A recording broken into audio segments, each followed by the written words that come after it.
सभी को नमस्कार। मैं Himlata Verma HC² Himlata coaching classes में आप सभी का स्वागत करती हूँ। आज का हमारा टॉपिक है लाइट। हिंदी में हम कहेंगे इसे प्रकाश, जहाँ हम हिंदी और इंग्लिश दोनों को एक साथ लेकर के चलेंगे। बाइलिंगुअल कंटेंट पढ़ने के बहुत सारे बेनिफिट्स होते हैं, जिससे हमें चीज़ों को हिंदी और इंग्लिश दोनों में ही समझना आसान हो जाता है। आप चाहे हिंदी मीडियम से पढ़ते हो या इंग्लिश मीडियम से पढ़ते हो, यह दोनों के लिए ही बेनिफिशियल होता है कि वह हिंदी और इंग्लिश दोनों में ही अपने सब्जेक्ट को अच्छे से समझे। लाइट हिंदी में कहते हैं हम इसे प्रकाश। लाइट होता क्या है, हम सभी जानते हैं। हमने अपने घर में स्विच ऑन किया बल्ब का और रोशनी ही रोशनी हो जाती है। वह भी क्या है, एक प्रकार की लाइट है। बट वह क्या है, एक आर्टिफिशियल लाइट है जिसे इंसानों द्वारा बनाया गया है। और लाइट की अगर हम बात करें तो दूसरी लाइट जो हम सभी जानते हैं बचपन से, सन यानी कि सूर्य, वह हमारे लिए क्या है, a big source of light.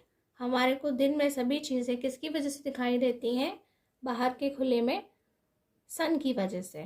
तो ये हमारी डेफिनेशन है, light is a form of energy.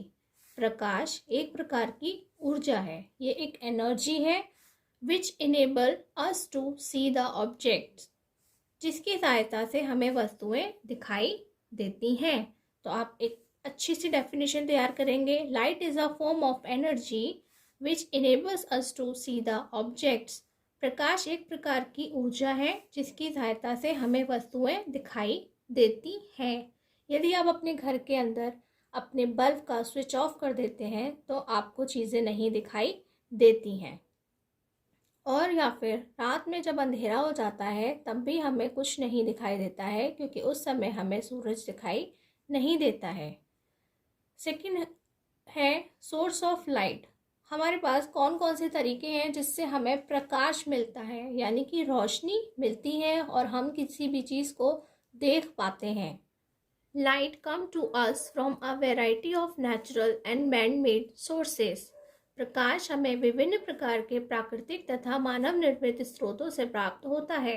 What is natural? Natural means प्राकृतिक, यानी कि वो सभी चीज़ें जो हमें नेचर ने दी हैं, प्रकृति ने दी हैं, या हम कहते हैं भगवान ने बनाई हैं। And what is man made sources? Man made sources means मानव निर्मित, जिन्हें इंसानों द्वारा बनाया गया है। तो प्रकाश हमें विभिन्न प्रकार के प्राकृतिक तथा मानव निर्मित स्रोतों से प्राप्त होता है। Second, sun and stars are natural sources of light. सूर्य, तारे आदि प्रकाश के प्राकृतिक स्रोत हैं। ये हम सभी बचपन से जानते हैं कि ये सभी किसने बनाए हैं, ये सब हमें नेचर से मिला है। ये सभी नेचुरल सोर्सेज हैं। और सन अपने आप में एक स्टार ही है, बस वह हमारे अर्थ के पास में है, इसलिए वह हमें बड़ा दिखाई देता है। और जो स्टार्स हैं वे बहुत दूर हैं, इसलिए हमें छोटे दिखाई देते हैं। Third, candle, torch and electric bulb etcetera are man made artificial sources. मोमबत्ती, टॉर्च और विद्युत बल्ब इलेक्ट्रिक बल्ब मीन्स बिजली से चलने वाला बल्ब आदि मानव निर्मित कृत्रिम स्रोत हैं। कृत्रिम मीन्स आर्टिफिशियल, यानी कि वह काम तो वही कर रहे हैं जो सूरज कर रहा है। सूरज की रोशनी से भी हमें दिखाई देता है। और ये भी सभी चीज़ें, मोमबत्ती जलाते हैं हम, एकदम उजाला हो जाता है, रोशनी हो जाती है, जिसकी वजह से हमें कमरे में रखी सारी चीज़ें दिखाई देती हैं। टॉर्च भी हम अंधेरे में ही इस्तेमाल करते हैं, क्योंकि यह भी क्या है, एक सोर्स ऑफ लाइट है। विद्युत बल्ब, जैसे हम कमरे में बल्ब जलाते हैं और रोशनी हो जाती है, सभी चीज़ें हमें दिखाई देती हैं। यानी कि candle, torch and electric bulb are man made artificial sources. इनका काम वही है, यानी कि हमें चीज़ें दिखाई देने में मदद करता है, लेकिन इन सभी को नेचर ने नहीं बनाया है, इन सभी को हम जैसे ह्यूमंस ने बनाया है। नेक्स्ट है हमारा ल्यूमिनस ऑब्जेक्ट्स। ल्यूमिनस ऑब्जेक्ट्स क्या होते हैं? हिंदी में हम इसे प्रदीप्त वस्तुएं कहते हैं। जैसे कि कुछ चीज़ें अपनी ही रोशनी से चमकती हैं और कुछ चीज़ें दूसरों की रोशनी से चमकती हैं। तो वह सभी चीज़ें जो अपनी रोशनी से चमकती हैं, objects that produce light their own, like sunlight, electric bulb, etc. are called luminous object. एक बार फिर से पढ़ते हैं. Objects that produce light, यानी कि जो अपनी खुद की लाइट बनाते हैं. Their own, like sunlight, electric bulb, etc. are called luminous object. Hindi में हम पढ़ते हैं ऐसी वस्तुएं जो स्वतः प्रकाश उत्पन्न करती हैं प्रदीप्त वस्तुएं कहलाती हैं. जैसे कि सूर्य, विद्युत बल्ब. देखिए, जैसे ही सूरज निकलता है अपने आप रोशनी हो जाती है. जैसे ही हम बल्ब जलाते हैं अपने आप रोशनी हो जाती है. उन सभी को हम प्रदीप्त वस्तुएं या ल्यूमिनस ऑब्जेक्ट कहते हैं. नेक्स्ट है नॉन ल्यूमिनस ऑब्जेक्ट्स, अदीप्त वस्तुएं. Such objects that do not produce light their own automatically are visible, यानी कि ऐसे ऑब्जेक्ट्स जो लाइट प्रोड्यूस नहीं करते हैं बट अपने आप ही चमकते हैं. When the light of light is incident, it is called non-luminous objects like moon, table, utensils, etc. ऐसी वस्तुएं जो स्वतः प्रकाश उत्पन्न नहीं करती अपितु प्रदीप्त वस्तुओं के प्रकाश के आपतित होने पर दिखाई देती हैं, अदीप्त वस्तुएं कहलाती हैं. जैसे चंद्रमा, मेज, बर्तन आदि. इसका मीनिंग क्या है? इसका मीनिंग यह है कि जितने भी नॉन ल्यूमिनस ऑब्जेक्ट हैं उनके अंदर कोई लाइट नहीं है. ठीक, जैसे सबसे पहला हमारा जो एग्जाम्पल है वो है मून, यानी कि चंद्रमा. वह क्या है? एक नॉन ल्यूमिनस ऑब्जेक्ट है, अदीप्त वस्तु है. उसकी अपनी खुद की कोई रोशनी नहीं है. वह तो सन की जो रोशनी है यानी कि सूरज की रोशनी से चमकता है. नेक्स्ट है टेबल.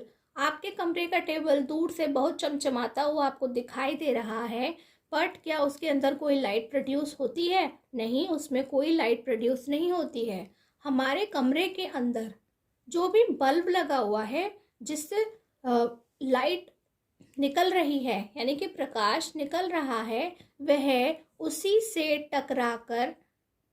से जो रेजेस निकल रही हैं उसी से टकराकर जब टेबल पे पड़ती हैं तो वह हमें चमकदार या चमकता हुआ दिखाई देता है. उसी प्रकार से हमारे यूटेंसिल्स यानी कि बर्तन, वह भी हमेशा हमें अपने जहाँ भी होते हैं अगर वे खुले में हैं तो सूरज के प्रकाश की वजह से चमकते हुए दिखाई देते हैं, और अगर घर के अंदर हैं तो हमारा बल्ब जो जल रहा है उससे ही दिखाई देते हैं. यदि अंधेरा कर दिया जाए तो क्या आपको अपने घर का रखा हुआ टेबल दिखाई देगा? क्या आपको अपने घर की रखी हुई मेज या बर्तन दिखाई देंगे? जी नहीं, हमें बिल्कुल नहीं दिखाई देंगे. लेकिन जैसे ही हम लाइट ऑन करते हैं तो वह हमें दिखाई देते हैं. इसी तरह से चंद्रमा जो है सूर्य के होने के कारण हमें वहाँ से रात में चमकता हुआ दिखाई देता है, और घर में रखे मेज, बर्तन या अन्य सामान हमें इसीलिए दिखाई देते हैं क्योंकि वहाँ पे कोई ना कोई सोर्स ऑफ लाइट होता है जिसकी वजह से वे हमें दिखाई देता है. तो अब आपको अच्छे से समझ में आ गया होगा कि ल्यूमिनस ऑब्जेक्ट्स क्या होते हैं और नॉन ल्यूमिनस ऑब्जेक्ट्स क्या होते हैं. ल्यूमिनस ऑब्जेक्ट्स क्या हैं? जैसे कि आपके घर में लगा हुआ इलेक्ट्रिक बल्ब, टॉर्च, कैंडल, यानी कि जिन्हें जलाते ही लाइट आ जाती है, यानी कि जिनसे प्रकाश निकलता है और हमें चीज़ें दिखाई देने लगती हैं. लेकिन नॉन ल्यूमिनस चीज़ें यानी कि अदीप्त वस्तुएं क्या हैं? ऐसी वस्तुएं जो दीप्त यानी कि प्रदीप्त वस्तुओं की वजह से हमें दिखाई देते हैं, यानी कि सभी नॉन ल्यूमिनस ऑब्जेक्ट्स हमें ल्यूमिनस ऑब्जेक्ट्स की वजह से दिखाई देते हैं. हमारा नेक्स्ट टॉपिक है प्रॉपर्टीज ऑफ लाइट, यानी कि प्रकाश के गुण. तो प्रकाश के कुछ हर किसी की अपनी अपनी कुछ ना कुछ प्रॉपर्टीज होती हैं. इसी प्रकार लाइट की भी अपनी प्रॉपर्टीज हैं. जैसे कि फर्स्ट ऑफ ऑल लिखा है light travels in a straight line. प्रकाश सरल रेखा में चलता है. स्ट्रेट लाइन या सरल रेखा का मतलब है एक सीधी रेखा में. बचपन में आपने देखा होगा जब आपने सन का पिक्चर बनाना सीखा था या बुक्स में आपने सन देखा था तो आपने इस तरह से उसकी रेजेस को निकलता देखा था. वे डांस नहीं कर रही थी, स्ट्रेटली निकल रही थी. और इसी तरह से वे निकलती हुई कहाँ आ रही हैं? हमारी अर्थ पर आ रही हैं. ये मान लेते हैं ये हमारी क्या है, ये हमारी अर्थ है यानी कि पृथ्वी, और ये है हमारे सन यानी कि सूर्य। ठीक, तो ये बिल्कुल स्ट्रेट लाइन की तौर पर चलकर हमारे पास आ रही हैं। Light travels in the form of electromagnetic waves. प्रकाश विद्युत चुंबकीय तरंगों के रूप में चलता है। तो ये इलेक्ट्रोमैग्नेटिक वेव्स या विद्युत चुंबकीय तरंगें क्या होती हैं, जिन्हें चलने के लिए किसी मीडियम की ज़रूरत नहीं होती है। जैसे कि आप जानते हैं सन पर कौन सी गैसेस हैं, यहाँ पर हाइड्रोजन और हीलियम पाई जाती है, और हमारे अर्थ के ऊपर बहुत सारी गैसेस पाई जाती हैं। लेकिन इन दोनों के बीच की जो दूरी है, इस डिस्टेंस के बीच में किसी भी प्रकार का कोई मीडियम नहीं पाया जाता है, ना यहाँ किसी प्रकार की गैसेस होती हैं। इसी को, गैसेस को ना होना यानी कि उसको बोलते हैं वैक्यूम, हिंदी में बोलते हैं निर्वात, यानी कि जहाँ पर हवा भी ना हो, ठीक, उसे हम निर्वात कहते हैं। तो light travels in the form of electromagnetic waves. प्रकाश विद्युत चुंबकीय तरंगों के रूप में चलता है। किस तरह से चलता है, जहां उसे किसी भी मीडियम की ज़रूरत नहीं है। इस पूरे पोर्शन के अंदर किसी भी प्रकार की कोई गैसेस नहीं है, कोई एयर नहीं है, कोई वाटर नहीं है, कोई ग्लास नहीं है जहां से ये पास हो रही हो। यानी कि आपने अपने घर में अगर एक बकेट में पानी भरा होगा तो आपने नोटिस किया होगा कि हमें बकेट के नीचे का तला भी साफ साफ दिखाई देता है। यानी कि जो लाइट है, प्रकाश है, वो पानी के अंदर चला जाता है। इसी तरह से आपके घर के अंदर कांच की खिड़कियां लगी होंगी, जिसके अंदर से आपके कमरे के अंदर भी बाहर का प्रकाश यानी कि जो सनलाइट है वो अंदर आ जाती होगी। यानी कि जो ग्लास है उसमें से भी सनलाइट जो है वो पास हो जाती है। वह भी एक प्रकार का मीडियम है, बट यहाँ पर किसी भी प्रकार का मीडियम नहीं है। तो ऐसे ही वेव्स को हम इलेक्ट्रोमैग्नेटिक वेव्स कहते हैं। हमारा थर्ड पॉइंट है, light itself is not visible but with its help objects are visible. प्रकाश स्वयं दिखाई नहीं देता, लेकिन इसकी सहायता से वस्तुएं दिखाई देती हैं। लाइट अपने आप में क्या है, लाइट एक ऐसी चीज़ है जिसकी वजह से हमें दूसरी सारी चीज़ें दिखाई देती हैं। अगर आप अपने कमरे का बल्ब स्विच ऑफ कर देते हैं तो आपको वहाँ पर रखी हुई चीज़ें दिखाई नहीं देती हैं, लेकिन जैसे ही हम उसे ऑन करते हैं तो हमें सभी चीज़ें दिखाई देती हैं। पर हम नहीं कहते कि हमने कभी लाइट को देखा है। बिल्कुल उसी तरह से जैसे हम सभी जानते हैं कि हमारे एटमॉस्फेयर के अंदर क्या है, वायु यानी कि एयर है, हवा है, और हम सभी वहाँ से सांस ले रहे हैं, पर फिर भी कभी किसी ने वायु को अपनी आंखों से नहीं देखा है। हम कभी नहीं बता सकते कि लाइट कैसी दिखाई देती है, हम कभी नहीं बता सकते कि हवा कैसी दिखाई देती है, पर वह दिखाई ना देते हुए भी होते हैं। नेक्स्ट है fourth, light can also move in a vacuum. मैंने बिल्कुल अभी अभी बताया था आपको कि ये है हमारा सन, ठीक, ये है हमारा अर्थ,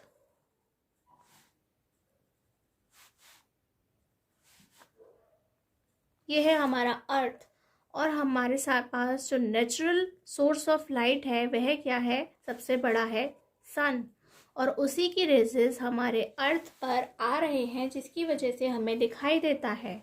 और इन दोनों के बीच का जो खाली स्पेस है वह क्या है, वैक्यूम, यानी कि वहाँ पर कुछ भी नहीं है, हवा भी नहीं है, उसको हम कहते हैं वैक्यूम। यानी कि प्रकाश निर्वात में भी चल सकता है, जहाँ हवा नहीं है वह वहाँ पर भी ट्रेवल कर सकता है। इसकी जो चाल है, its speed is 3 × 10⁸ metre per second. It is denoted by c, यानी कि स्मॉल c। प्रकाश निर्वात में भी चल सकता है, इसकी चाल 3 × 10⁸ मीटर पर सेकेंड होती है, इसे c से प्रदर्शित करते हैं। यानी कि हम क्या लिख सकते हैं, c is equal to 3 × 10⁸ metre per second. Next है, light can pass through a transparent medium such as glass, air etcetera, but through an opaque medium such as iron, wood, it cannot pass. It means प्रकाश पारदर्शी माध्यम, पारदर्शी means transparent medium, जैसे कि कांच, glass means कांच, air means वायु आदि में से गुजर सकता है। गुजरना मतलब पास होना, थ्रो करना, उसमें से निकल सकता है। या गुजरने का मतलब बिल्कुल मतलब नहीं है कि भाई कोई भगवान के पास चला गया है। परंतु अपारदर्शी माध्यम, अपारदर्शी माध्यम यानी कि जिनके आर पार हम नहीं देख सकते हैं, इंग्लिश में उन्हें कहते हैं ओपेक मीडियम।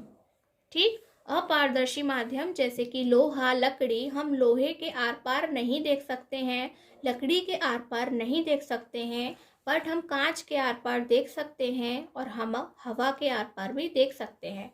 इनफैक्ट हम हवा वाले एटमॉस्फेयर में ही रहते हैं, उसमें हर समय वायु होती है और हम सभी चीज़ों को बड़ी आसानी से देखते हैं।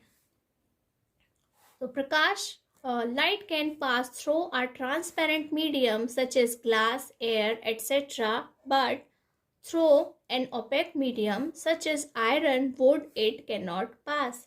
प्रकाश पारदर्शी माध्यम जैसे कि कांच, वायु आदि में से गुजर सकता है, परंतु अपारदर्शी माध्यम जैसे कि लोहा, लकड़ी आदि में से नहीं गुजर सकता है। इसी के अलावा हम ट्रांसपेरेंट मीडियम में वाटर भी लिख सकते हैं और यहाँ पर हम जल लिखेंगे। Now speed of light in various medium, विभिन्न माध्यमों में प्रकाश की चाल का मान, यानी कि जो स्पीड ऑफ लाइट है, जो अभी हमने देखा था 3 × 10⁸ मीटर पर सेकेंड, वह क्या है, अगर मीडियम चेंज हो जाए तो उसकी जो स्पीड है वो भी चेंज हो जाती है। इन वैक्यूम, निर्वात में 3 × 10⁸ मीटर पर सेकेंड, वैक्यूम मतलब जहाँ पर कोई भी मीडियम मौजूद नहीं है, हवा भी नहीं है। इन एयर यानी कि वायु में 2.99 × 10⁸ मीटर पर सेकेंड। ये दोनों न्यूमेरिकली वैल्यूज़ अगर हम देखते हैं तो ऑलमोस्ट इक्वल है, पर दोनों में थोड़ा सा रेयर सा डिफरेंस है। इन वाटर यानी कि पानी में, अगर पानी में लाइट जो है ट्रेवल करती है, एक बर्तन के अंदर यानी कि बीकर के अंदर पानी भर देते हैं, तो जो लाइट है अभी जो 2.99 × 10⁻⁻ मीटर पर सेकेंड की स्पीड से चल रहा था, वो वाटर में जाने के बाद उसकी जो स्पीड है वो 2.25 × 10⁸ मीटर पर सेकेंड हो जाएगी, यानी कि वह उसकी स्पीड कम हो जाएगी। इन ग्लास यानी कि कांच में, अगर वह कांच में ट्रेवल करती है यानी कि आपके घर के लगे किसी खिड़की के शीशे में से ट्रेवल करती है, तो उसकी स्पीड 2 × 10⁸ मीटर पर सेकेंड ही रह जाएगी, यानी कि और भी कम हो जाएगी। नेक्स्ट है इन डायमंड यानी कि हीरे में, आपने देखा होगा ना हीरा कितना चमकता है। हीरा तभी चमकता है जब उसके अंदर लाइट जाती है और वह हमें चमकीला चमकीला दिखाई देता है और हम कहते हैं वाव कितना खूबसूरत है, कितना शाइन कर रहा है। तो उसकी भी स्पीड जो है वो 1.25 × 10⁸ मीटर पर सेकेंड होती है। तो अब यहाँ पर आप कंपेयर करके भी देख सकते हैं कि किसकी स्पीड किससे कम है या किसकी स्पीड किससे ज़्यादा होती है। चलिए, आज की क्लास में बस हमने इतना ही पढ़ा था और जाते जाते हम आपके लिए क्वेश्चन छोड़कर जा रहे हैं, जिसका जवाब यदि आपको पता है तो आप हमें कमेंट बॉक्स में लिख करके ज़रूर बताएं और हम आपका नाम अपनी नेक्स्ट क्लास के अंदर ज़रूर बताएंगे। When and who discovered electric bulb, क्योंकि हम लाइट के बारे में पढ़ रहे हैं और हमारी लाइफ में जो सबसे इम्पोर्टेंट है वह क्या है, इलेक्ट्रिक बल्ब। अगर वह हमारी लाइफ में नहीं होता तो हमारी लाइफ कैसी होती, बहुत ख़राब होती। हिंदी मीडियम देखें, विद्युत बल्ब की खोज कब और किसने की? इसका जवाब आपको हमें कमेंट बॉक्स में लिख करके बताना है और जवाब देने वाले प्रत्येक व्यक्ति का नाम हम अपने नेक्स्ट वीडियो में ज़रूर लेंगे। आज की हमारी ये क्लास आपको कैसी लगी हमें ज़रूर बताएं। नमस्कार, धन्यवाद।